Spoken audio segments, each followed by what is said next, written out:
हामी जिटिएमा चाहिँ यहाँ तपाईँको अहिले त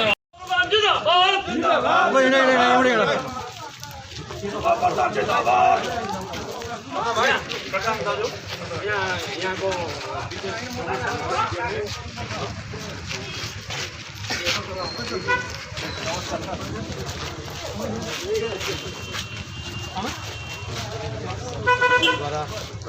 भाजपा प्रार्थी शिव प्रधानलाई खादा लगाएर स्वागत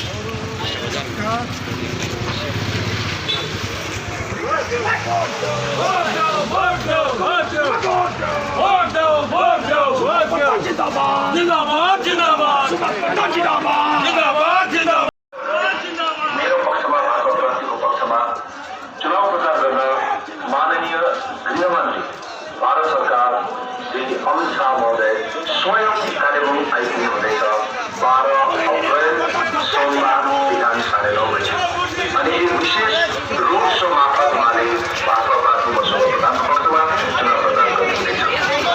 जो रोड शो स्थानीय युवा सञ्चालन स्वामी विवेकानन्द पार्क परिसर यहाँ स्थानीय 10 माइल फाटकबाट आरम्भ भई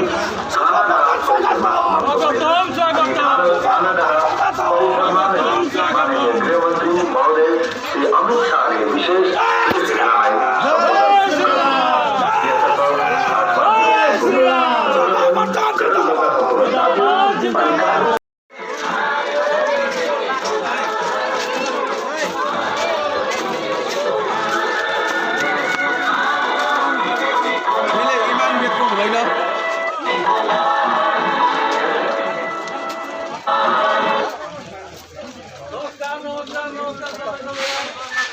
नमस्कार। कालेबुङ विधानसभा चुनाव अन्तर्गत म भाजपा प्रार्थी शिव प्रधान हजुरहरूलाई एउटा विशेष सूचना दिन चाहन्छु कि यो चुनाव प्रचार 15 तारिक अप्रिल समाप्त हुनेछ अनि 17 तारिक भोटाभोट हुनेछ। यस चुनाव प्रचार अन्तर्गत मेरो पक्षमा भाजपा प्रार्थीको पक्षमा चुनाव प्रचार गर्न माननीय गृहमन्त्री भारत सरकार श्री अमित शाह महोदय स्वयं कालेबुङ आइपुग्नु हुँदैछ 12 अप्रिल सोमबार बिहान 9:30 बजे अनि एक विशेष रोड शो मार्फत उहाँले भाजपा प्रार्थी बसु प्रधानको पक्षमा चुनाव प्रचार गर्नुहुनेछ। सो रोड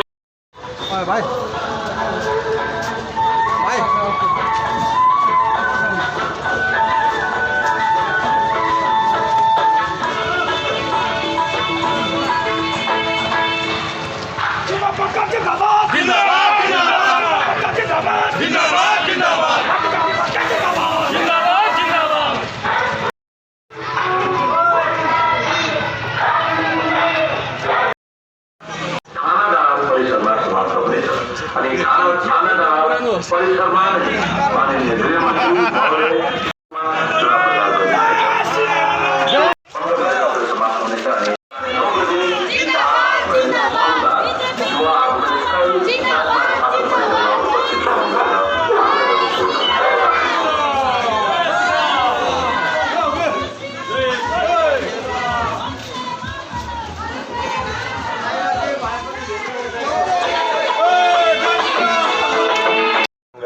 डिआई फन्डको लाइनको समस्या टिस्टा बजारलाई एउटा अलिकति पूर्वाधार तयार गर्ने अनि सकेसम्म टिस्टालाई एउटा छुट्टै ब्लक बनाउने त्यति बेला साथीहरूले सुरु पनि गरेका थिए कि टिस्टा र हाइवेलाई लिएर एउटा अलग्गै ब्लक बन्ने सभा क्षेत्र बनियोस् भनेर भनेको थियो।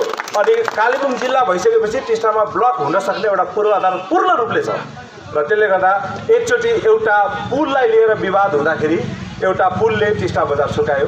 यसचोटि तपाईहरु सत्साना प्रलोभनहरुमा भुलेर अर्को भुल गर्नुभयो भने कालेबुङलाई नसुकाओस्। एउटा पुलले टिस्टा बजार सुकायो, अर्को भुलले कालेबुङ नसुकाओस्। Thank you. भोलि 9:30 बजे 10 माइल परिसरमा तपाईहरु आइपुग्नु होला। अमित शाहजीको एउटा विराट र्याली सोच्नुहोस्। हामी संवेदनशील क्षेत्र भन्छौं यो ठाउँलाई, अन्तर्राष्ट्रिय सीमानाले घेरेको ठाउँ भन्छौं।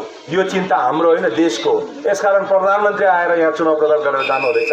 गृहमन्त्री स्वयं त कालेबुङमा 2 चोटि आइसक्नुभयो। हाम्रो भूभागको महत्त्व देशले बुझ्यो, हाम्रो नेतृत्वले बुझेका थिएनन्। अब बुझाउने दिन आयो।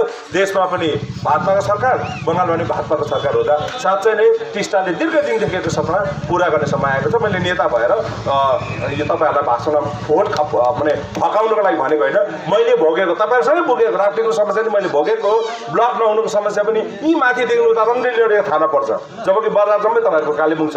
थाना जानु पर्यो भने रङ्गलिएर जानुपर्छ। सभा क्षेत्र पनि ठिकसँग सीमाङ्कन भएको छैन। यो सबै समस्या मैले दिनहुँ देखेको कुराहरू हो। त्यसले गर्दा कहिले कहीँ यो समस्याहरू समाधान गर्न पायो भने मैले आफैले भोगेको समस्याहरू समाधान हुनेछ। यसर्थ तपाईँले 15 तारिक चुनाव प्रचार सबै यस्तै सिद्धिनेछ। 17 तारिक कमलको फुलमा जहाँ मेरो 3 नम्बरको बटन 3 नम्बरको बटनमा तपाईँहरूले भोट हाल्न पर्ने हुनेछ। अनि म तपाईँहरूलाई एकचोटि यो प्राय ब्यालेटिङ युनिट यस्तै खालको हुन्छ। अनि यहाँ तपाईँहरूले फेर्नु हुँदाखेरि कमलको फुलमा भोट खस्नेछ। यसर्थ म पुनः आग्रह गर्न चाहन्छु, शुभ प्रधान जो तपाईँहरूकै आफ्नै घर गाउँको अनि टिस्टाको त कहीँ न कहीँ गएर मैले स्कुल पढ्दाखेरिदेखि देखेको बजार हो। अरू हर जग्गा बजारहरू बढेको छ, केवल टिस्टाको मात्रै दुर्भाग्य हो बजार घट्दै गयो। अब यसलाई विस्तारित गरेर अनि कतिवटा बाटोहरू पनि वैकल्पिक बाटोहरू बनाएर टिस्टालाई मूल धारासँग जोड्ने दिन तपाईँहरूले फर्काइल्याउनु होला। धन्यवाद। Thank you.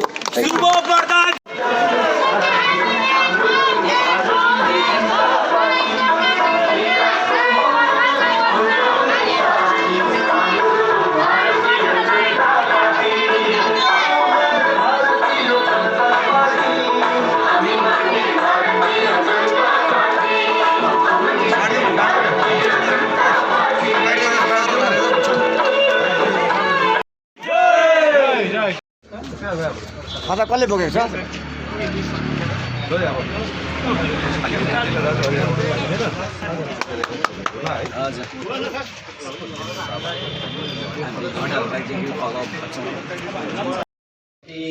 सत्यदेवाय धीमहि तन्नो सर्वः प्रचोदयात्।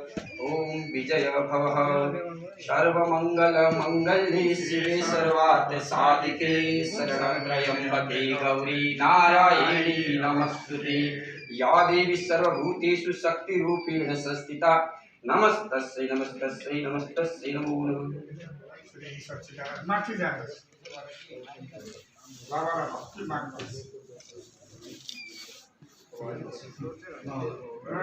ओम शरणागत दीनार्थ परित्राण परायणे सर्वसाध्यै देवी नारायणी नमस्ते।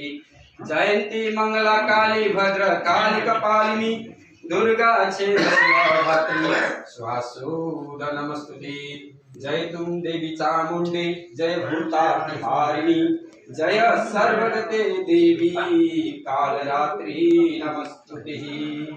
ओम मनोकामना पूर्ण आशीर्वाद बाबा का आशीर्वाद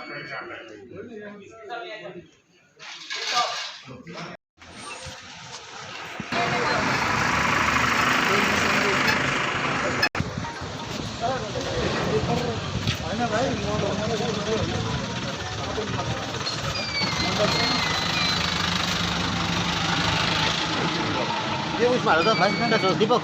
हजुर यस्तो उसमा हाल्दा कलर थियो।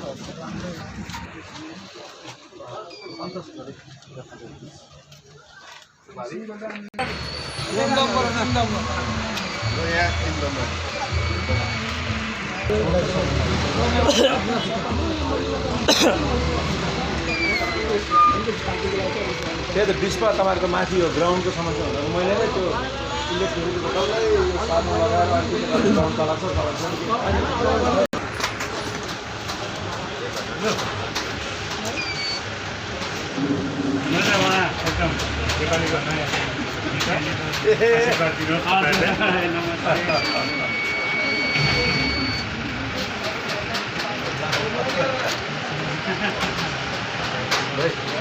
सबै अब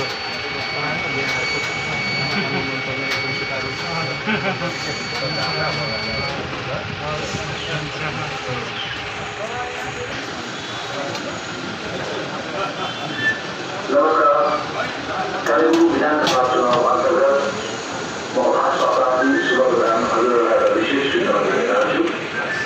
यो चुनाव प्रचार 15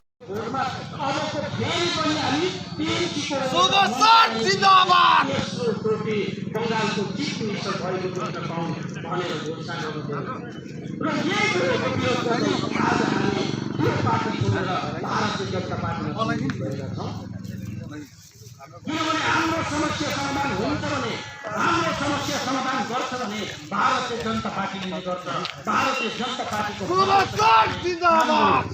जिन्दाबाद जिन्दाबाद चाहिन्छ चाहिन्छ। अहिले पनि र हामीले यो कालिम्पोङको क्षेत्रबाट एउटा योग्य उम्मेदवार जो कहिले पनि ठुलो हुन नजान्ने, हर घडी हर वखत जनताको सेवामा अघि आउने, हाम्रो पहाडको समस्यालाई, हाम्रो तपाईँ र हाम्रो समस्यालाई यहाँदेखि लिएर बङ्गालको विधानसभामा पुर्याउन सक्छ यस्तो व्यक्ति आज हामीले पाएका छौँ। र उहाँलाई हामीले हाम्रो सिडी बनाएर हाम्रो सबै समस्या समाधानको निम्ति बङ्गालको जब 2007 मा गोर्खाल्यान्डको आन्दोलन सुरु भयो, यो आन्दोलनमा जसले गर्नुहुँदैछ कर्णबहादुर खवास, कर्णबहादुर दाइ, र उहाँलाई खुकुरीको प्रहार भयो। गोर्खा जनमुक्ति मोर्चामा सामेल हुँदा खुकुरीको प्रहार भएर चोट सहेर उहाँ हस्पिटलमा भर्ना हुनुभयो। तर गोर्खा जनमुक्ति मोर्चाले उहाँको चोटको न्याय गरेन। अब यसरी एउटा व्यक्तिको न्याय गर्न नसक्नेले जातिको न्याय कसरी गर्छ? र यो जातिको न्यायको निम्ति अब हामी भारतीय जनता पार्टीमा छौँ। र भोलि व्यक्तिगत न्याय हुन्छ, हाम्रो कर्णबहादुरज्यूको न्याय हुन्छ भने नि त्यसको न्याय भारतीय जनता पार्टीले नै गरेको हुन्छ। किन भारतीय जनता पार्टीले नै त्यो न्याय गरेर दिएको हुन्छ। र आज हामी पीडित बन्नु पर्दैन।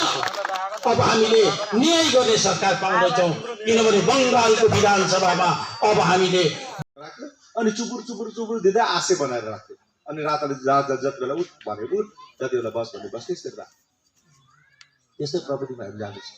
मलाई यहाँ साथीहरूले लेखेर दिएको छ, मन्दिर छ, यो मन्दिरमा दिनदिनै पहिरोले तान्दै लगेको छ। हाम्रो त यो पहाड त डल्लै देवालयहरूको पहाड हो। यहाँनिर राम्रो एउटा मन्दिर सिर्जना गरिदियो भने त्यो मन्दिरमा आउने दर्शनाभिलाषी दर्शनार्थीहरूले दिएको चढाव एक-एकवटा हेर्नुहोस्। राम मन्दिर बनाउँदाखेरि सुन्नुहोस्, राम मन्दिर बनाउँदाखेरि 11,000 करोडको बजेट थियो। एक महिना जब उनीहरूले डोनेसन ड्राइभ गर्यो, एक महिनामा 22,000 करोड आयो राम मन्दिरमा। सरकारको पैसा चाहियो। एउटा राम्रो इन्फ्रास्ट्रक्चर बनायो, त्यो मन्दिर नै वरिपरि मन्दिरका सामग्री बेच्नेहरू पालिन्छन्। राम्रो स्थायी मन्दिर बनाइदियो भने, त पानीको व्यवस्था गरिदियो भने, छेउमा सानो लगाइदियो भने त्यो एउटा तीर्थ हुन्छ। यत्रो 1000 टुरिस्ट यो बाटो भएर जान्छ। त्यो सानो एउटा कति लाग्छ? 15-20 लाख रुपियाँ लाग्छ, 50 लाख लाग्छ। उनीहरूले त 1000 यो यसो घुमेर जानुहोस् त। नेताको घर घरसम्म पक्का सडक पुर्याइदिएको छ। तपाईँहरूको यही एउटा फुटपाथ पनि हेर्नुहोस् त, कति मान्छे लडेर एक्सिडेन्ट हुन्छ। किनभने यहाँ ठुलो नेता बस्दैन। कुनै ठुलो नेताको गाडी कुदेर उसो भएको, त्यो पनि पोस्टरमा देख्छु भन्न जाने बाटो चाहिएको छैन नि। त्यसले गर्दाखेरि यहाँनिर जति पनि काम हुन्छ, सरकारकोमा छ पैसा, यति धेर पैसा सरकारले दिन्छ। यही गोर्खा जनमुक्ति मोर्चा, यही जिटिएमा भएको सरकारको समयमा पनि पैसा नआएको होइन, पैसा आएको। तर ठिक ठाउँ ठिक। अब राजीव गान्धीले त के पनि भनेको थियो भने 100 रुपियाँ सरकारले पठायो भने जनतामा पुग्दा 14 पैसा मात्रै पुग्छ भन्यो।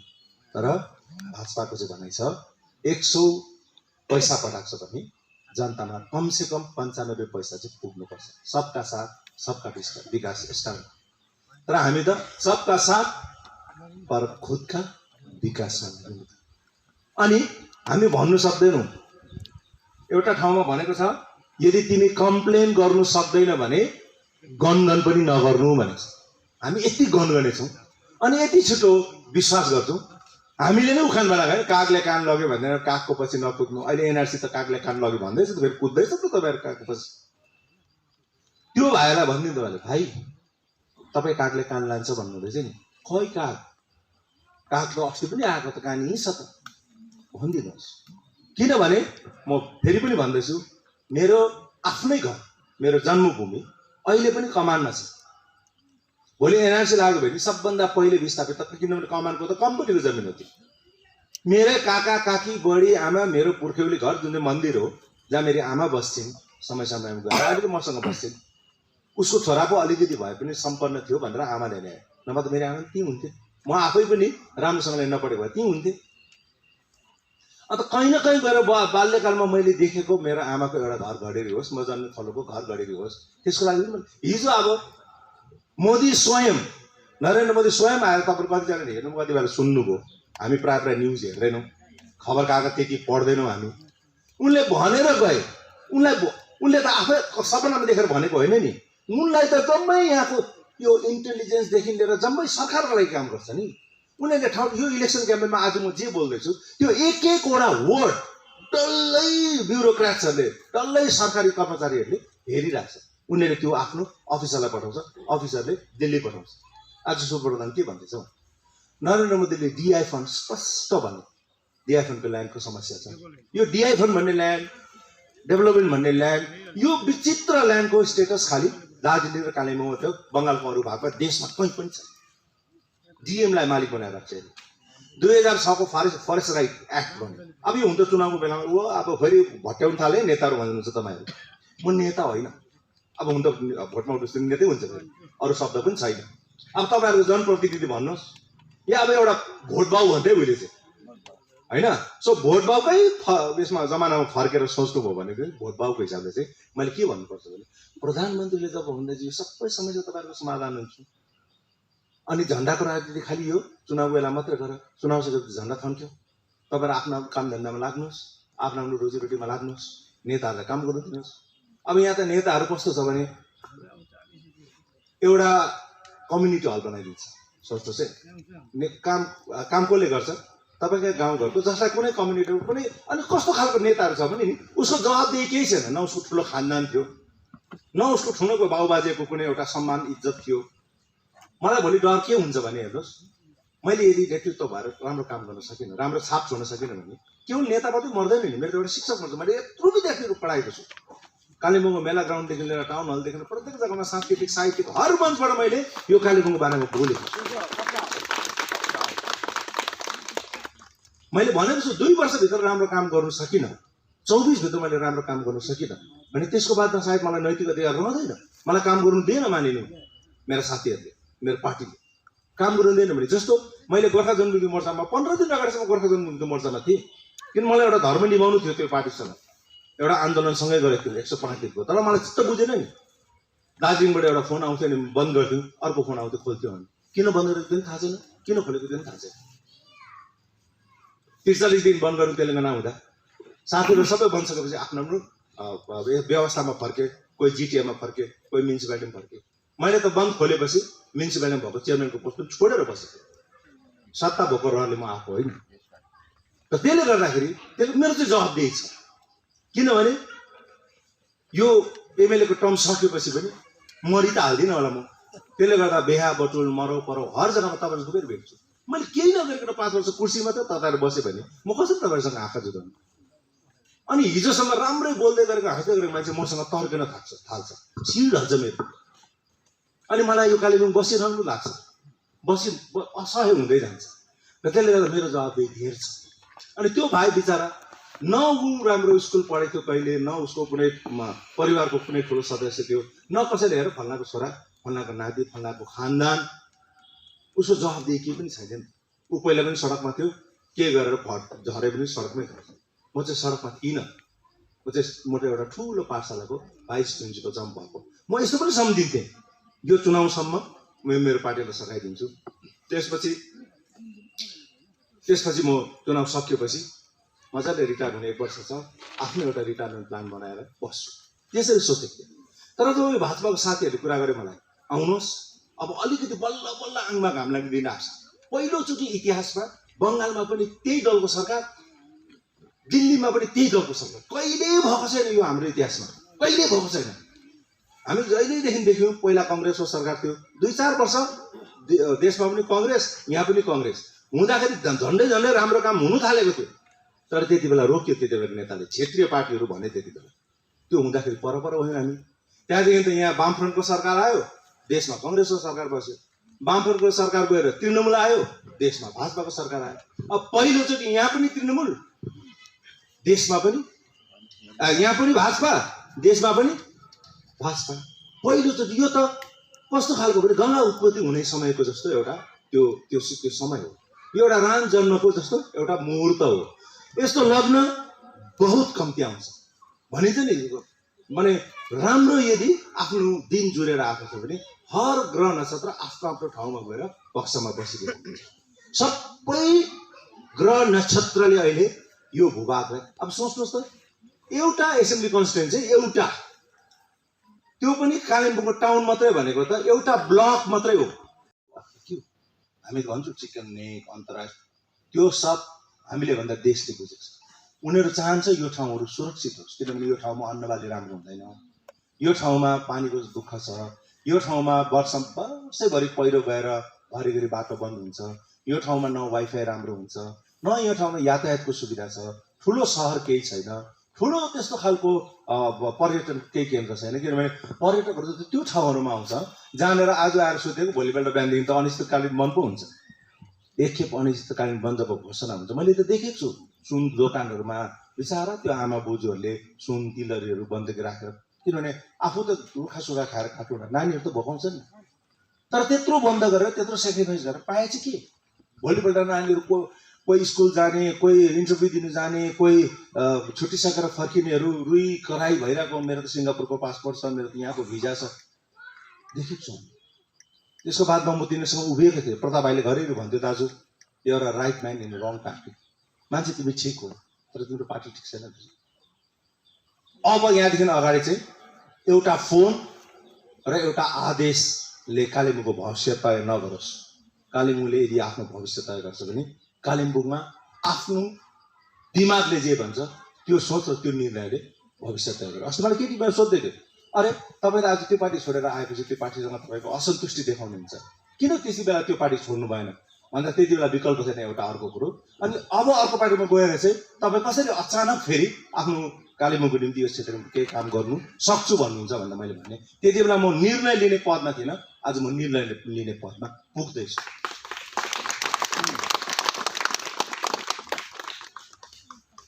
र अब म 2-3 मिनट हजुरहरूको लिउँला, किनभने धेरै समय भयो है। 3 नम्बरमा यसरी यहाँनिर त्यो जुन चाहिँ तपाईँहरू बोर्डिङ कम्पार्टमेन्ट जानुहुन्छ, 3 नम्बरमा यहाँनिर यो के अरे बोर्ड दिँदा यस्तै आवाज आउँछ होइन। 3 नम्बरमा अब कमलको फुल पनि छ, अनि मेरो फोटो पनि हुन्छ, त्यहाँ नाम पनि हुन्छ। कतिजनाले नाम मन नपर्ला है, सबै मान्छेलाई मन पराउनु चाहिँ पराउँदैन। भगवान्लाई त मान्छेले कतिवटा जग्गामा हिन्दी फिल्ममा त कति गाली गरे है भगवान्लाई। तर मैले सकेसम्म जीवनमा मलाई यति चाहिँ लाग्छ, मैले कसैलाई सोझै साह्रै भिजाइहालेको चाहिँ छुइनँ होला। र त्यसले गर्दाखेरि एउटा अनुहार पनि कहीँ न कहीँ गएर शुभ सर भनिँदा सुनिँदा धेरै पढाएको केटाकेटीहरू पनि होला नि घरमा, पढेका केटाकेटीले कुरा पनि गरेका होलान्। तर यहाँनिर व्यक्ति होइन, म त निमित्त मात्र हो, म त एउटा माध्यम मात्र हो। पार्टी छ एउटा डल्लै, यो समुद्रमा पस्छ तपाईँले दिएको भोट। जानेर के राज्यमा नि सरकार, केन्द्रमा नि त्यही दलको सरकार हुँदाखेरि यो समयमा अब त्यो 11 जात गोष्ठीको एउटा कुरो याद गर्नुहोस्। हिजो प्रधानमन्त्रीले भन्नुभयो पहली कैबिनेट मीटिंग के बाद इस भूभाग के लिए काम करना शुरू हो जाएगा। भाजपामा हेर्नुहोस्, भाजपाले बातै पछि तपाईँले यसरी घरि राखेर मिटिङ गरिरहँदैन। अघि प्रताप भाइले भन्नुहुँदै थियो नि, थाहै नपाइकन चामल घर घरमा आइपुग्यो, रासिन दोकानलाई रासिन दोकान अब जम्मै गुगल ट्यागिङमा छ। तपाईँको घर जे भनिन्छ, तपाईँ गाउँमा जे सहुलियत हुन्छ नि, ऊ नर्थ ब्लकमा अब प्रधानमन्त्री आफैले हेर्दै गरेको हुन्छ। अहिले त सबै गुगलले ट्र्याक गरेर आएछ। तपाईँलाई रासिन कम्ती दियो, रासिन दोकान टाइममा खोल्दैन, तपाईँलाई दुःख दियो, त्यो डाइरेक्ट लाइसेन्स क्यान्सल हुने, त्यसलाई नोटिस आइहाल्छ भोलिपल्ट। अब पहिला जस्तो जमाना गयो, तपाईँको भोट हामी हालिदिन्छ जाऊ भनेर खेद्ने जमानाहरू सब गयो। अब सरकार कहीँ न कहीँ तपाईँसँग जोडेको छ। प्रधानमन्त्री जब मन की बातमा बोल्छन्, लाग्छ कि यार कोही आफ्ना लोक बोल्ला, आफ्नो मान्छे बोल्दैछ, लाग्छ कि लाग्दैन तपाईँलाई? सरकार देखिन थालेको छ। त्यति हो, बङ्गाल सरकार बिचमा ठुलो एउटा कङ्कड भएर बस्यो, ठुलो एउटा बाधा भएर बस्यो, ठुलो एउटा कस्तो के हुन्छ भने, यसकारण मलाई अलिकति मेरो शब्दको लागि क्षमा दिनुहोस्, पुरुष मरेर जागित्रे भयो भने चाहिँ के हुन्छ? जिन हुन्छ। जिन भयो भने पैसा दिन्छ। नारी मरेर जागित्रे भयो भने के हुन्छ? त्यस्तै समूहमा चाहिँ यो औँसी र त्यसले गर्दाखेरि सायद नारीको निम्ति एउटा लक्ष्मण रेखा राखिदिएको चाहिँ त्यो मर्यादाको लागि हो है। अनि मर्यादाभित्र यिनी बसेकी थिइन् भने है, मर्यादाभित्र यिनी बसेकी थिइन् भने बिना कारण हाम्रो यत्रो मान्छे मारिने थिएन। अनि अब यहाँदेखि अगाडि चाहिँ यदि गोर्खाल्यान्डको नाममा गोर्खाको चिन्हारी अस्तित्वको नाममा केही हुन्छ भने मलाई एकजना ठुलो मान्छेले भनेको थिए 1200 शहीद भन्नुहुन्छ, अझै मान्छे मरेको छ, कति मान्छे मर्नु? कहीँ यस्तो दिन नआओस् कि गोर्खाल्यान्ड भइसक्दा चाहिँ ल्यान्ड चाहिँ भयो, गोर्खा चाहिँ कहाँ छ कति छ। त्यसो पनि अल्पसङ्ख्यकमा जाँदैछौँ हामी। अब काँडे तार छिरेर आउनेहरूलाई रोहिङ्ग्याहरूलाई भित्र पस्नुको लागि रोक्नुको लागि चाहिँ एनआरसी बनायो। त्यसमा हाम्रै आएर तपाईँलाई आएर भन्दैछ अब तिमीलाई उच्छेद हुन्छ भनेर। अरे हामीलाई उच्छेद गर्नु कहाँ पठाउँछ? कहाँ पठाउनु? कहाँ जानु? नेपाल जानु? नेपाल त्यही त भन्नु खोजेको होला नि त हाम्रो साथीले होइन। अरे बाबा, नेपाल जुन चाहिँ देश छ, नेपालको नागरिक र भारतको नागरिकमा दुइटै नेपाली नै हो, नेपाली नै बोल्छौँ, तर छर्लङ्गै छुट्टिन्छ त। तपाईँहरू हेर्नुहोस्, यो धानको सिजनमा बजारतिर जानुभयो भने दाइहरू भेटिँदैन, उनीहरू आरामसँग नेपाल जान्छन्। दसैँको बेलामा दाइहरू एउटा भेटिँदैन, सबै टिका लाउनु जान्छ। छुट्टिरहेको छु त हामी, उनीहरू बोल्नु नै भेट्दैन। अनि त साइलो कता गयो अहिले नि त्यो बिडी हालेछ नि, अब के हुन्छ हो कि भन्नुहोस् त। अन्त त्यो र तपाईँलाई छुट्याउनु नसक्नेले आफूलाई चाहिँ कहाँ त्यो बिचमा त्यसको त दिमाग अलिकति जाँच गर्नुपर्छ। अब भोलिदिन आउने भाइ तिमी जो त गएर एउटा सर्टिफिकेट ल्याएर डक्टरकोबाट भनेर मानिदिनु सक्छ है। नपत्याउने खोलाले बगाउँछ भनेर हामीले भनेको छ उखान हो। यो नपत्याउने खोलाहरूसँग लागेर चाहिँ तपाईँहरू बग्नुभयो भने चाहिँ नि यो 7 माइल चाहिँ बहुत नेताहरू जन्माउने ठाउँ है। यो पाखा चाहिँ बहुत ठुल्ठुलो नेताहरू जन्माएको छ नि कालिम्पोङमा। त्यत्रो नेताहरू जन्माउनेहरूले चाहिँ क्लास 2 फेलले एनआरसी ल्याएर खेद्छ भन्दाखेरि विश्वास गरेर कस्तो त्यो नेताहरूको आत्मा कति रुन्छ होला भन्नुहोस् त। अब कमसेकम हेर्नुहोस्, जिउँदो त रुवाएर यिनीहरूले मरेर गएका नेतृत्वहरूलाई पनि रुवाउँदैछन्। अनि त्यो रुवाउने कारण तपाईँहरू भइदिनु भयो भने चाहिँ के हुन्छ भने देशमा पनि भाजपाको सरकार, बङ्गालमा पनि भाजपाको सरकार आउँदै गर्दा चाहिँ तपाईँले चाहिँ उल्टा भोट हाली पठाउनु भयो भने चाहिँ मेरो भाषामा अलिकति मैले सायद अलिक हेरचाह गरेर बोलेँ होला, उज्यालो हुने बेलामा ओछ्यान बिगारेको जस्तो छ हो त्यसै। अनि अर्को कुरो, समयको चाहिँ ब्याक गियर हुँदैन। न्याउरी मारी पछुतो भनेर हामी भन्छौँ। त्यो उखान न्याउरी मारी पछुतो त त्यो बिरालोले न्याउरी मारेर भएको पछुतो त होइन, कुकुरले न्याउरी मारेर पछुतो भएको त होइन नि। पछुतो चाहिँ मान्छेलाई भएको। र त्यसले गर्दा एकचोटि त्यो 17 तारिकको दिन तपाईँले कमलको फुलमा भोट दिइसकेपछि, अनि अर्को कुरो, हामी जति पनि ठाउँमा गयौँ हर मान्छे जो चाहिँ डाइरेक्ट यो जिटिए भन्ने एउटा जुन चाहिँ चोर बाटोबाट पसेको दैलोबाट चोरेको पैसा खानुमा जो चाहिँ त्यो लिप्त भएको छैन, पल्किएको छैन, तिनीहरू बाहेक अरू सबैले भाजपालाई भोट हाल्छ भन्छ। भाजपा हार्नुपर्छ भन्ने त्योहरू छ। जुन दिन चाहिँ त्योहरू हार्छ भोलिपल्टदेखि त्यसको घरमा 1 हप्ताको रासिन पनि हुन्छ कि हुँदैन त्यस्तो। अनि तिनीहरू चाहिँ हेर्नुहोस्, एक दिन यस्तो हुन्छ, एक दिन त्यो दिन आउँछ, तिनीहरू भाषण दिने त होइन, भाषण सुन्ने ठाउँमा पनि बस्नु तिनीहरूले आँट नगर्ने दिन आउँछ। अनि म चाहिँ अब म आफूलाई म नभन्नु भन्छ, साह्रो अहमको भावना आउँछ भनेर भन्छ। तपाईँहरूको नेतृत्व, यो नेतृत्व चाहिँ यदि मैले सोचेको भए कि म आफू सम्पन्न भयो भने सारा संसारमै सम्पन्न सम्झिन्छु। यहाँबाट मजाले एसी गाडीमा चढेर जान्छु होइन, मजाले बाटो गरेर उड्छु, 15-20 दिन विदेशमा मैले बिताएँ, सबै विदेश घुमिसकेँ आदि मजाले मेरो मात्रै भयो जस्तो मैले सोचेको भए म यो नेतृत्वमा यो भन्छ politics is the dirty game भनेर भन्छ, यो मैला खेल खेल्नु पर्ने थिएन। तर म यतिको लागि मात्रै पसेको कि पहिलोचोटि यो राम जन्मने साइत आएको छ, पहिलोचोटि यो यस्तो साइत आएको छ। यो जीवनमा त होइन, एउटा पिँढीमा एकैखेप मात्रै हुन्छ होला। यो देशमा पनि त्यही दल, राज्यमा पनि त्यही दल, त्यो पनि एउटा छ चियावाला, म पनि चियावालाको छोरा, साधु जस्तो राम्रै हेर्दाखेरि अवतार जस्तो मान्छे छ। त्यसलाई त भ्रष्टाचारको छाप लाउने त आफै जलेर मर्छ। त्यस्तोको सरकार बनिन्छ। अर्कोबाट यहाँ चामचोटेहरू जहिले पैसै भुटेर खाला जस्तोहरू यहाँनिर भोट माग्दै घुमिरहेको छ। त्यो बिचमा सभ्य पाराले हामी बसेर किनभने हाम्रो जिन्दगी सक्यौँ है हामीले। अब हाम्रो जिन्दगी चाहिँ नेक्स्ट अर्को पिँढीको लागि हो। कालेबुङ हेर्नुहोस् दिनदिनै साग उडिँदै जाँदैछ। तपाईँहरूको पानीको समस्या यहाँ लेखिराख्नु भएको तपाईँ, यो त बढ्दै जाने हो नि। अझै मान्छेले कसले आएर यहाँनिर सस्तोमा जमिन किन्छ। सस्तोमा के तपाईँहरूको जमिन थोरै तपाईँले कमाएर किनेर भाउ बढेको हो, होइन नि, बाहिरकोले किनेर भाउ बढेको नि। हामीले आफैले कमाएर आफ्नै कमाइले भाउ बढेको र होइन कि। अनि हामी अलिअलि संसाधन जोडेको छु भने थोरै आफ्नो राज्यको कमाइले हो। कहाँ विदेशतिर गएर छोराछोरीले काम गरेर कहाँ कल्चरतिर काम गरेर ल्याएर कमाएर बढेको हो नि। अनि हामी अलिकति हाम्रो भाउ बढ्यो भने बाहिरतिरको मान्छेले आउँदै पैसा हाल्दै त्यो गर्दाखेरि बिस्तारै उच्चेत हुँदै गर्दा अघि प्रताप भाइले भन्नुभयो जस्तो हामी त झन् टाढो पहिला खोलाबाट तरेर यता आएर सहरमा बस्यौँ, बिस्तारै त्यो सहर छोड्दै खोला पारि जाँदैछौँ। अब एनआरसी नलागिकन हामी त गाउँ छोडेर जानु आँटेको छौँ त अन्त। त्यसले गर्दाखेरि यो अर्को पिँढीको लागि राम्रो कालेबुङ बनाउने, हाम्रो कालेबुङ बनाउने, गीतमा मात्रै भयङ्कर हाम्रो देशको हरियाली यो पाखाहरू चाहिँ गीतमा मात्रै गाउने, नाच्दा मात्रै देखाउने, त्यसो हो भने त ठिकै छ। होइन, साँच्चै नै अर्को पिँढीको लागि हामीले एउटा छोड्नुपर्छ। 20-25 वर्षपछिको कालेबुङ हाम्रो खुल्ला सहर हुनुपर्छ। कलकत्ता जस्तै जब कलकत्ता साँगुरो भयो, सल्टलेक बन्यो, सल्टलेक साँगुरो भयो, न्युटन भयो, त्यो फैलिनुपर्छ। अब सहर ठुलो सहर हुनुपर्छ। कमसेकम तपाईँ यहाँबाट मजाले आफ्नो काकाको गाडीमा काकीको गाडीमा चढेर बजार जाँदाखेरि गाडी राख्ने ठाउँ हुनु पर्यो। राम्रो एउटा होटलमा खाएर एकसा खाएर एउटा बर्थडे मनाएर फर्किँदाखेरि त्यो गाडी कसैले कार कोरिरहेको हावा छोडिदिरहेको त्यस्तो नहोस्। सिलगढीमा त्यत्रो गाडी त्यत्रो दोकान छ, गाडी राख्ने ठाउँको कमी हुँदैन। हाम्रोमा 2टा गाडी लिएर गएर मेन रोडमा राख्यो भने 6 खेप ठाउँ सार्नुपर्छ, लास्टमा फर्केर केही नखाइ फर्किनुपर्छ।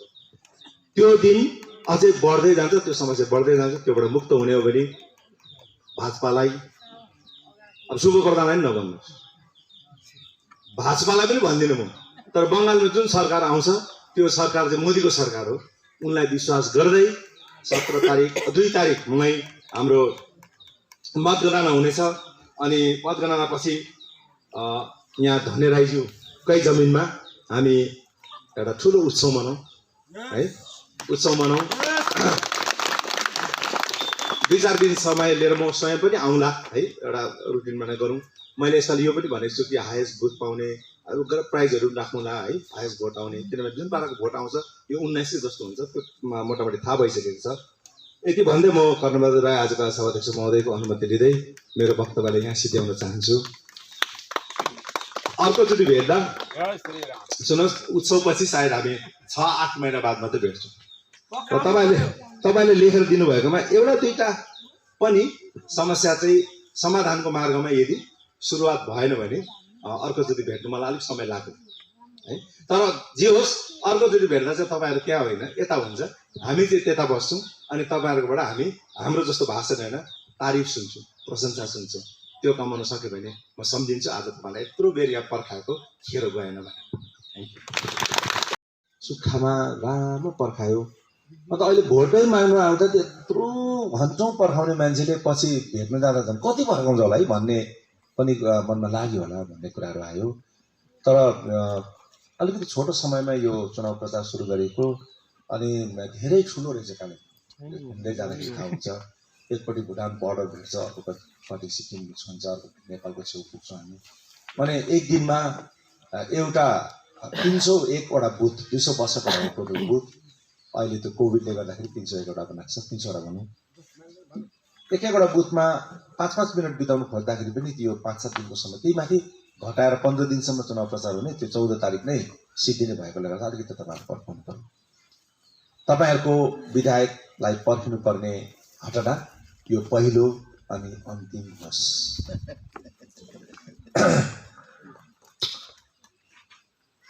यो भाग सायद अनेकको तल्लो भाग पर्यो, टासीडिङको तल्लो, अप्पर टासीडिङ पर्यो। यो तने टासीडिङ, पस्योड, यो जुन पाखाहरू छ, यो पाखाहरू मेरो आमाले सानोमा हुँदा कुरा गर्ने गर्थे। म स्कुलमा हुँदाखेरि 7 माइलतिर त्यो नानी तल्लो तल्लो पाखामा हाम्रो थुप्रै धमा तेरो कताहरू छन्, दादाहरू छन् भन्थे। मेरो माउली गाउँ खुब हिँडेर त्यति बेला त, अहिले त अलिक 1-2वटा बाटोहरू बन्यो, यता गोलन्दाईको घरहरू उँधोपट्टि आउने बाटो अलिअलि बन्यो, समाजसम्म निस्किने बाटो पनि बन्नेछ। त्यति बेला थिएन बाटो, गोरेटोहरू त्यसमा छन्। तर जहाँ तहाँ पानीहरू छर्र बगिरहेको भेट्थ्यौँ, मुहानहरू सुकेको थिएन। पञ्चायती व्यवस्था बडो राम्रो पाराले चल्थ्यो।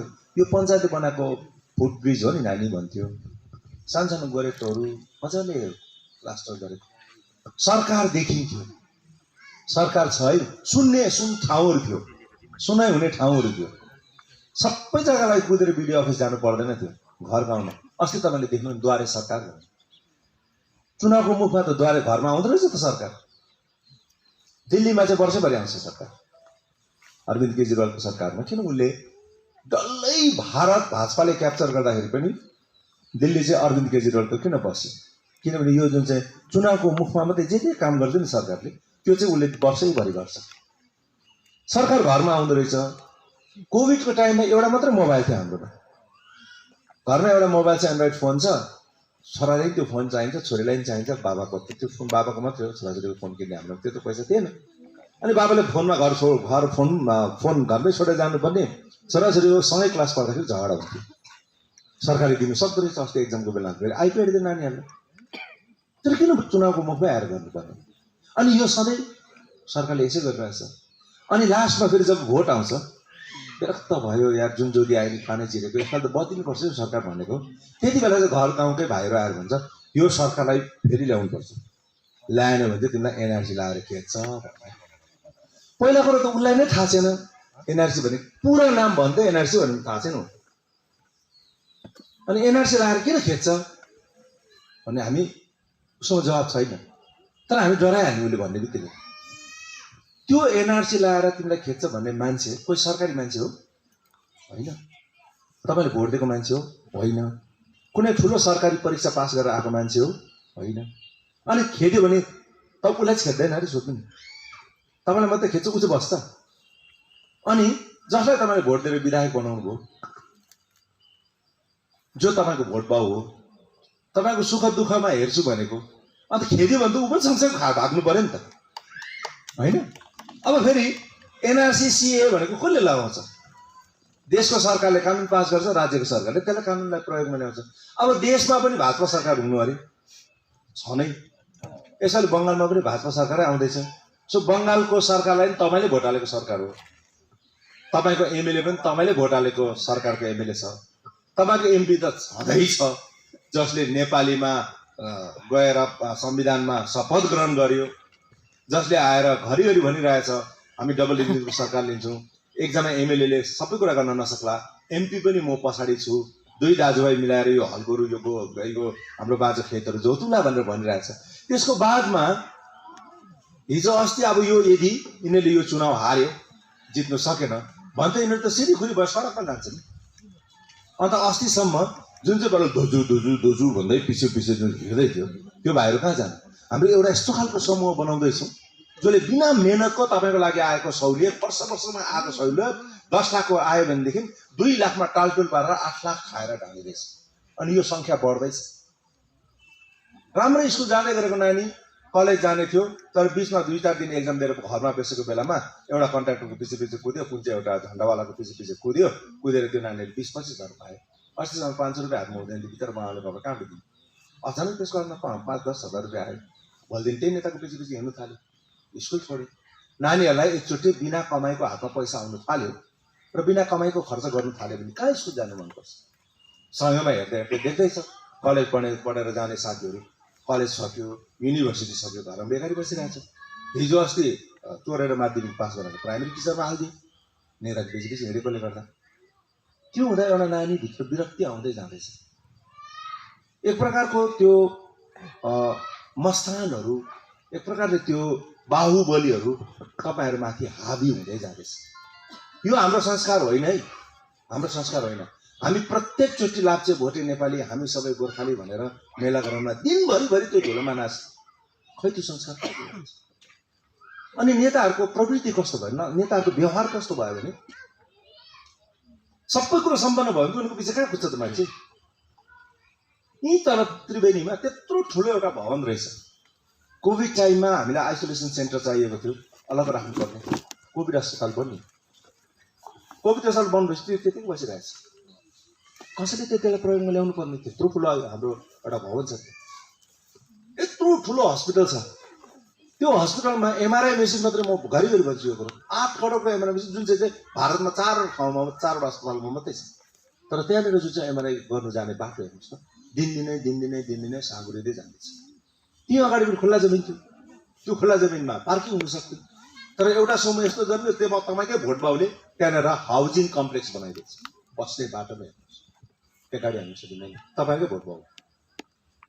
बल्ल बल्ल रिटायर भएर आएर हामी अलिअलि जेठा बटुलेर त्यो रिटायर भएको प्रोभिडेन्ट फन्ड अलिअलि लोन लिएको पैसाले घर बनाउनु पर्छ।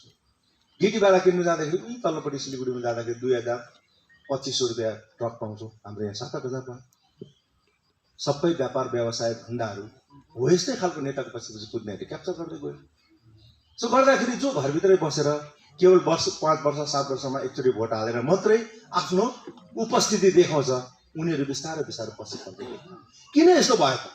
अस्थायीको कुराहरू देख्नुहुन्छ तपाईँले, प्रत्येक वर्ष तपाईँले पेपरमा पढ्नुहुन्छ, भोटको छेउछाउमा अस्थायीले जति पार्टीको झन्डा कसरी चेन्ज गर्ने? अस्थायीलाई त दुःखी तबेला बनायो प्रत्येक चुनावमा। अस्ति तृणमूलको झन्डासँगै समात्यो, बिचाराहरूले 500 जना 700 जना गएर त्यहाँ पनि पार लाग्यो। अहिले लुकी फोन गर्छन्, ल सर यसपालि स्थायी सरकार आउने रहेछ।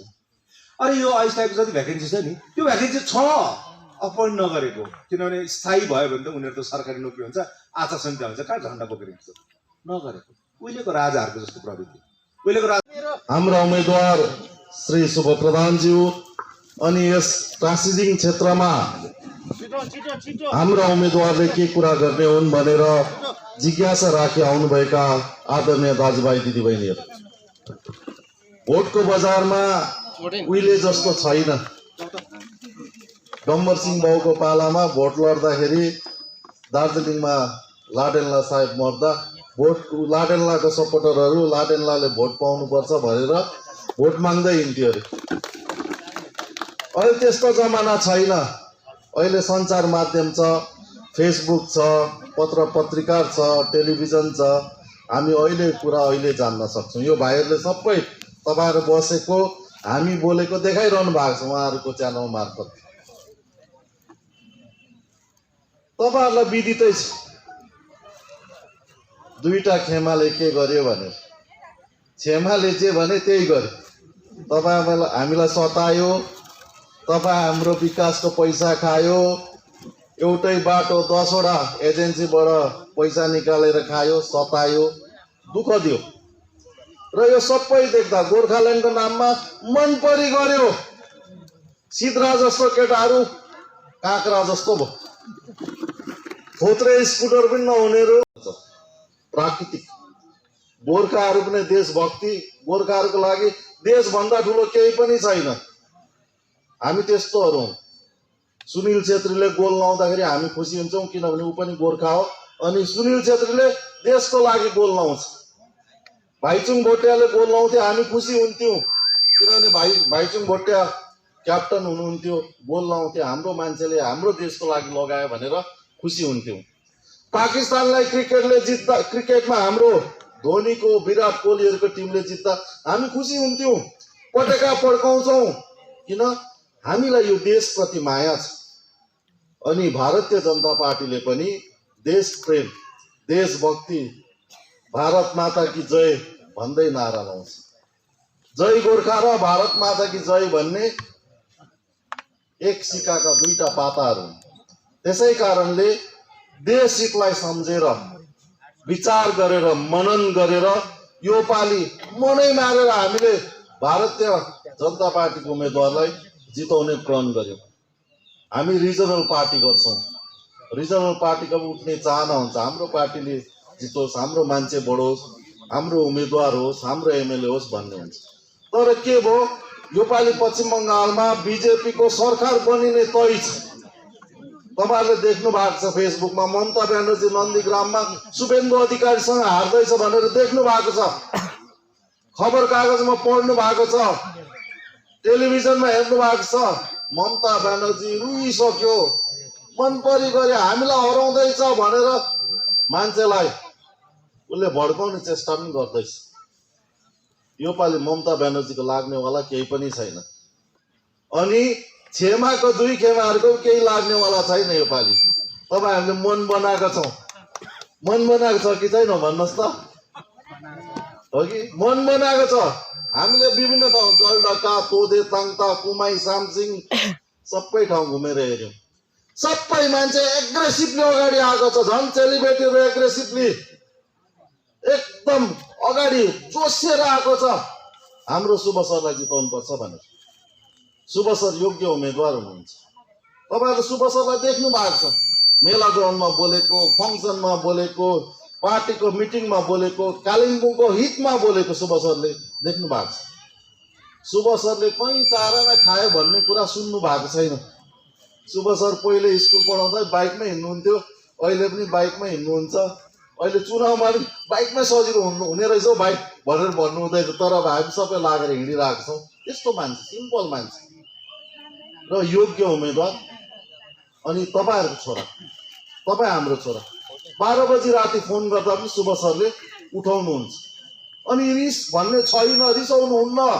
हामीलाई त रिस उठ्छ, यो चुनावकै बेलामा नाना थरी देखिन्छ, रिस उठ्छ। सर हँस्नु र त्यस्तो उम्मेदवार, योग्य उम्मेदवारलाई हामीले जिताउनुपर्छ भन्ने हामीले प्रण गरेका छौँ। अनि यो चुनावमा अरू त म भन्दिनँ, कालिम्पोङ विधानसभाको उम्मेदवार शुभ प्रधान एमएलए भइसकेपछि, पश्चिम बङ्गाल सरकारमा बिजेपी सरकार आइसकेपछि सायद मलाई विश्वास छ पश्चिम बङ्गालको मन्त्रीमण्डलमा, बिजेपी सरकारको मन्त्रीमण्डलमा शुभ सर पनि एकजना हुनुहुन्छ। र कालिम्पोङले एमएलए मात्रै पाउँदैन, मन्त्री पनि पाउँछ। त्यसकारण पनि हामीले शुभ सरलाई भोट हाल्नुपर्छ। साथीहरूले केही पनि गर्दा हामीले देख्यौँ त, विमल गुरुङलाई 2007 देखि हेरेको देख्यौँ, यो विनय अनितहरूलाई 2017 देखि हेरेको देखिहाल्यौँ। के गर्नु सक्दो रहेछ, ल्याकत के रहेछ, यिनीहरूको सोच कस्तो रहेछ, विचार कस्तो रहेछ, तपाईँ हामी सबैले देखेका छौँ। फेरि यिनीहरूलाई सघाउने। अनि उनीहरूको के छ, विनयको क्यान्डिडेटले जित्यो भने पनि छेमालाई मुख्यमन्त्री, विमलको क्यान्डिडेटले जित्यो भने पनि छेमालाई मुख्यमन्त्री। फाइदा त के? यिनीहरू त ममता ब्यानर्जीको घोडै त रहेछ होइन, भन्नुहोस् त। र किन जिताउने? उनीहरूको मान्छे मन्त्री पनि हुने होइन, मन्त्री भन्नु त शुभ सर हुन्छ। उसको सरकार पनि बनिने होइन, सरकार बनिँदैछ बिजेपीको। त्यसकारण कालिम्पोङको हितको लागि, गोर्खाको हितको लागि शुभ सरलाई जिताउनुपर्छ भन्छ नि। हामी टिभीतिर देख्छौँ है, अरू ठाउँको चुनावमा पनि देख्छौँ, डबल इन्जिनको सरकार भने। बङ्गालमा पनि डबल इन्जिनको सरकार हुन्छ। अनि दिल्लीमा पनि बिजेपीको सरकार, बङ्गालमा पनि बिजेपीको सरकार भयो भने हाम्रो 11 जात ट्राइबल बनिन्छ। अस्ति हामी जनवरी महिनामा वार्तामा गएका थियौँ। जिएनएलएफ, गोर्खा लिग, सिपिआरएम, हाम्रो दावा पाखरिङ दाजु पार्टी है, हाम्रो एमपी, भारत सरकारको गृहमन्त्रीलाई भेट्यौँ। मैले हात जोडेर भने जसरी भए पनि चुनावको अगाडि ट्राइबल चाहिँ दिनुहोस् भनेर अमित शाह साहबलाई भने। अमित शाह साहबले भन्नु एनी टाइम हुनसक्छ। अहिले हामीले ट्राइबलको कुरा भारत सरकारको अटोर्नी जेनरल भनेको भारत सरकारको पक्षमा सुप्रिम कोर्टमा परवी गर्ने वकिल, उसको अफिसमा पठाएका छौँ। मोडालिटिज तयार गर्नु, कसरी ट्राइबल बनाउने, यहाँ क्षेत्री बाहुनहरूलाई ट्राइबल बनाउनु पर्यो, प्रधानलाई पनि बनाउनु पर्यो हो कि अरू जातिलाई बनाउनु पर्यो। अब नेपालबाट पनि आएर कोही बसेका छन्, अब उनीहरूलाई के गर्नु पर्यो त्यो सबै हेरविचार गर्न मोडालिटिज के रहेछ। अब कानुन बनाउँदा त चाहियो नि त, कानुनमा के हाल्ने, त्यो कुरा गर्नुको लागि पठाइएको छ भनेर भन्नुभएको छ। हुनु सकेन चुनाव अगाडि, तर चुनाव पछाडि हुन्छ भनेर अस्ति कुचबिहारको मिटिङमा अमित शाहले भन्नुभयो। सायद भोलि कालिम्पोङमा पनि भन्नुहुन्छ। र अर्को कुरा पिपिएसको कुरा, पर्मानेन्ट पोलिटिकल सल्युसनको कुरा। पर्मानेन्ट पोलिटिकल सल्युसन दिने सक्ने मान्छे ममता ब्यानर्जी होइन, भारतको पार्लियामेन्ट हो। अनि पार्लियामेन्टलाई कसले नेतृत्व गरेको छ? मोदी सरकारले, नरेन्द्र मोदीले, बिजेपी पार्टीले। अनि त्यो पार्लियामेन्टले हामीलाई पर्मानेन्ट पोलिटिकल सल्युसन हो कि हाम्रो चाहना हो गोर्खाल्यान्ड, छुट्टै राज्य गोर्खाल्यान्ड, हाम्रो पनि विधानसभा होस्, हाम्रो पनि मुख्यमन्त्री होस्, हाम्रो पनि सिक्किमको जस्तो एमएलएहरू होस्, मन्त्रीहरू होस्। अनि विधानसभामा हाम्रो भाषामा हामीलाई चाहिने कानुन बनाउन सकौँ भन्ने हाम्रो एउटा चाहना हो, एस्पिरेसन हो, आकाङ्क्षा हो। त्यो चाहना छ। अनि राम्रोसँगले भारत सरकारलाई बुझायो भने त्यो हुनसक्छ। हामीले देख्यौँ कमिसन खोरहरू, कटमनीवालाहरू सरदारहरूलाई सोध्यो भने भनिहाल्छ 20 लाख रुपियाँ पाउँदैछ भने अब लास्ट फाइनल बिल हुनु छ भने उसलाई 6-7 लाख रुपियाँको एटेची दिएपछि म छोड्दियो, नभए रोकेर राखिदिन्छु। अब त्यो सबै भारत सरकारले जान्दछ को मान्छेले के गर्दैछ, कतिको भ्रष्टाचारी छ, कतिको घुसखोर छ, सबै जान्दछ। अनि भारत सरकारले यो क्षेत्रको विकास गर्न माग्छ। अनि हामीले राम्रो नेतृत्व दिल्लीमा पुग्यो भने हामीले चाहेको सबै कुरा हुन्छ। यहाँ टेबल ठटाउँछ, धमास दिएर हुन्छ। पाकिस्तानमा गएर लडाउँछ भारत सरकारले, धमास दिएर हुन्छ। हामी त झिँगाका टाउको जस्तो भुसुनाको टाउको जति पो होइन। हामीले हात जोडेर गडगडाएर उनीहरूलाई बुझाएर हाम्रो अधिकार हासिल गर्नुपर्छ। अनि त्यो कसले गर्न सक्छ? यस्तोहरूले सक्छ? 2007 को यस्तोहरूले सक्छ? प्रमाण भयो त सकेन। 2011 मा उनीहरूले जिटिए थापेर देखाएको सकेन। त्यसकारण थाप्यो किनभने उनीहरूलाई मौज मस्ती चाहिएको थियो, गाडीमा हिँड्नु थियो, पैसा खानु थियो, आफ्नो मान्छेलाई नोकरीमा हाल्नु थियो, उनीहरूलाई हतार थियो। तब हामीले भनेको थियौँ जिटिए थाप भनेको थियौँ। हामीले कहिले भनेन। 2017 मा विनय अनितलाई कलकत्ता जाऊ मिल साह्रो पर्यो भनेको थियौँ हामीले, भनेको थिएनौँ। र यो मान्छेहरूले जनभावनासँग केही मतलबै छैन। यिनीहरूले खानु पायो भने त्यही तिनीहरूको लागि गोर्खालाई। र यस्तोहरूलाई हामीले लिमिटेड नपार्नुपर्छ। यहाँ संस्कारको राजनीति हुनुपर्छ। यहाँ ठुला बडाको इज्जत छैन। आज धमास दिन्छ हो कि भन्नुहोस् त? खुच्चे केटाले तपाईँको धमास दिन्छ, टिचरलाई धमास दिन्छ, गाउँका ठुलो बडालाई धमास दिन्छ, दाजुहरूलाई चेलीबेटीलाई धमास दिन्छ, मसिनो ठुच्चेहरूले। यो संस्कारलाई परिवर्तन ल्याउनु। हाम्रो संस्कार त्यस्तो होइन। हामी ठुलो बडालाई ढोक्ने, हाम्रो टिचर भनेको त बाउभन्दा प्यारो। म अहिले पनि ढोक्छु मेरो टिचरलाई। किन म आज यतिको भएको? मेरो टिचरले हो नि त, होइन? हाम्रो त धमास पो दिन्छ। र यो छ संस्कार। यो संस्कार परिवर्तन गर्नुपर्छ।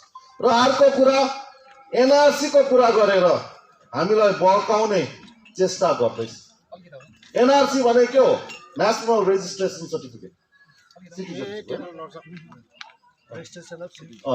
Registration of NRC. एनआरसी आसामको एनआरसी बेग्लै हो। आसामको एनआरसी राजीव गान्धी र असम अल आसाम स्टुडेन्ट युनियनमा असम गण परिषद पछिको उनीहरूमा भएको अकोर्डको आधारमा बनिएको सम्झौताको आधारमा 1971 सालमा बङ्गलादेशबाट आएको अनुप्रवेशकारीहरू आसाममा बहुसङ्ख्यकमा आएर बसेको हुनाले यिनीहरूलाई यो देशबाट हटाउनुपर्छ, आसामबाट हटाउनुपर्छ। किनभने तिनीहरू बस्दा आसामिजहरूको जाति, आसामीहरूको भाषामा अतिक्रमण भयो, उनीहरू माइनोरिटीमा जान थाले भनेर अकोर्ड भएको थियो। त्यो अकोर्डलाई इम्प्लिमेन्टेसन, त्यसलाई प्रयोग गरिएको थिएन। त्यसकारण आसामका मान्छेहरू सुप्रिम कोर्टमा गए त्यसलाई इम्प्लिमेन्ट गराउनुको लागि जाँदाखेरि अब धेरै मान्छे, हाम्रो मान्छेले पनि हो कि साथीहरूले भन्छन् 1 लाख भनेर, होइन 25-30 हजार मान्छेले दुःख पाएको छ। त्यसमा हाम्रो मान्नुपर्छ। दुःख कसरी पाए भन्दा लिङ्केज मिलेन।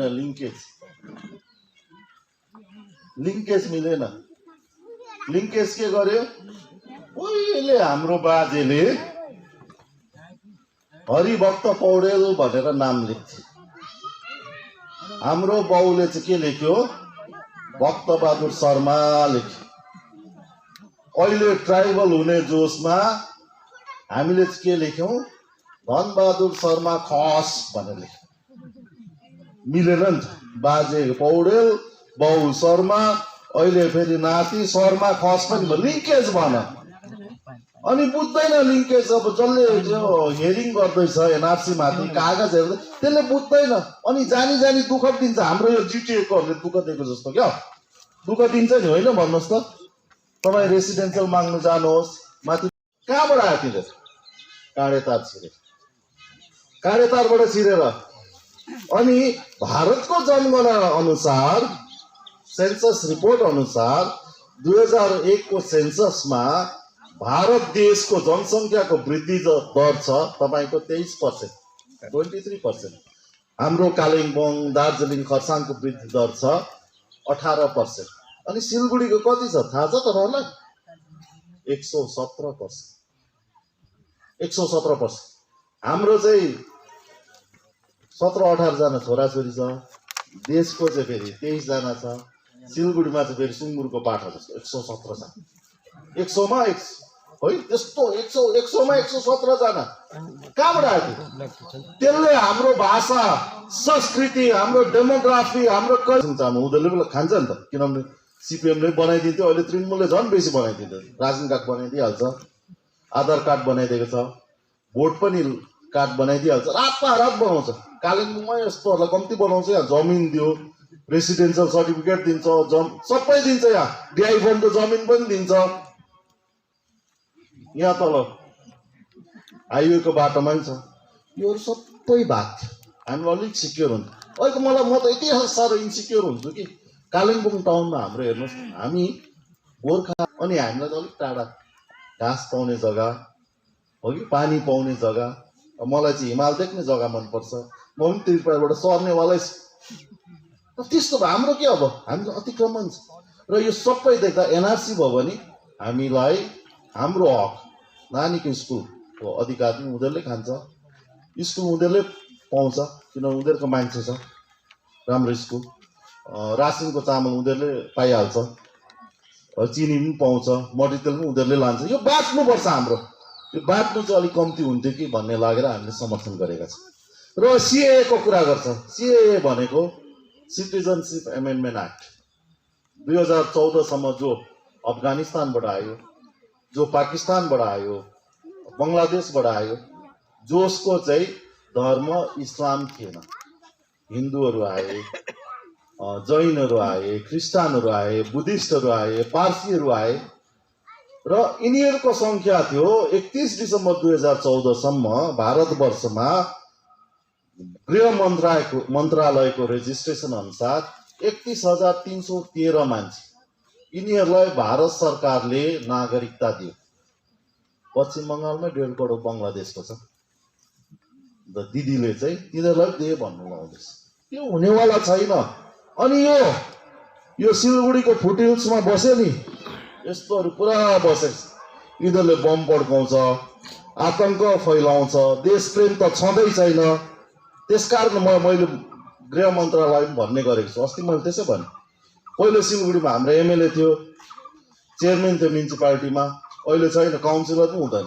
अनि यो सबै बङ्गलादेशको इन्फ्लक्स बसेर हाम्रो संस्कृति, हाम्रो भाषा, सबै हक अधिकार सबै खोसेर लग्यो।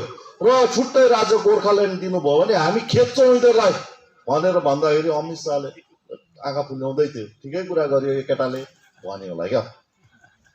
र दाजुभाइ दिदीबहिनीहरू, र यो सबै योपालिको भोट धर्म र अधर्मको बिचको भोट हो, सत्य र असत्यको बिचको भोट हो कि। यो भोटमा हाम्रा योग्य उम्मेदवार हुनुहुन्छ।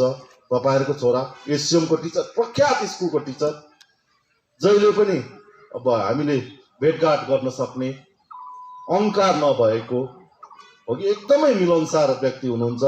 जो व्यक्ति हाम्रो उम्मेदवार एमएलए भएर जितेपछि एमएलए मात्रै रहँदैनन्, मन्त्री पनि रहन्छन् भन्ने विश्वास छ। र मलाई थाहा छ तपाईँहरूले मन बनाइसक्नु भएको छ। बत्तीको बिलमा 200 युनिटसम्म फ्री, पैसा तिर्नु पर्दैन है दिदीबहिनीहरू। यो सरकार आयो भने बिहा गर्ने 2 लाख रुपियाँ, चेलीबेटी कलकत्ता स्टेट बसमा गयो भने भाडा तिर्नु पर्दैन, मैले तिर्नुपर्छ। तपाईँहरूले एसी बसमा कलकत्ता जाँदा भाडा तिर्नु पर्दैन, फर्केर आउँदै परेन। नारीहरूलाई पुरा सुविधा दिएको छ। अस्ति दिएको होइन, उज्यालो ग्यास दियो, चामल दियो, 500 रुपियाँ पैसै हाल्दै है, दिदीले हालिदिएको कस्तो हल्ला गर्थ्यो है, केटीबिटीले हालेको आमा झन्डा पक्राइहाल्यो। र अझै राम्रो हुन्छ हाम्रो नानीहरूलाई, अब यो मसिनो छोरीहरूलाई केजीदेखि पिजीसम्म युनिभर्सिटीको पढाइसम्म फ्री पढाइ। र त्यस्तो राम्रो एउटा सङ्कल्प गरेर उहाँहरू आउनु भएको छ। त्यति मात्रै होइन, ट्राइबलको कुरा, हाम्रो नानीहरूले ट्राइबल पायो भने पढाइ लेखाइमा नोकरी चाकरीमा फाइदा हुन्छ। हामीले चाहेको त्यो हो, हाम्रो पनि दक्ष होस् भन्ने हो। 30 वर्षदेखि यहाँ नोकरी चाकरी छैन। यो एसडिओ अफिसहरूतिर देख्नुहुन्छ नि, अहिले त तलैतिरको देख्नुहुन्छ होइन, मण्डल सरकार गोस्वामी गाङ्गुली भन्ने पनि देख्नुहुन्छ। हाम्रो छैन, नोकरी छैन। किन? सरकार हाम्रो हितमा काम गर्ने छैन। र यो सबै व्यवस्थालाई ठिक गर्न बिजेपीका उम्मेदवार शुभ सरलाई भोट दिनुहोस् भन्ने अपिल गर्दै मेरो यो छोटो वक्तव्य यहीँ अन्त गर्दछु। फेरि भनौँ ल, जय गोर्खा, जय गोर्खा। धन्यवाद।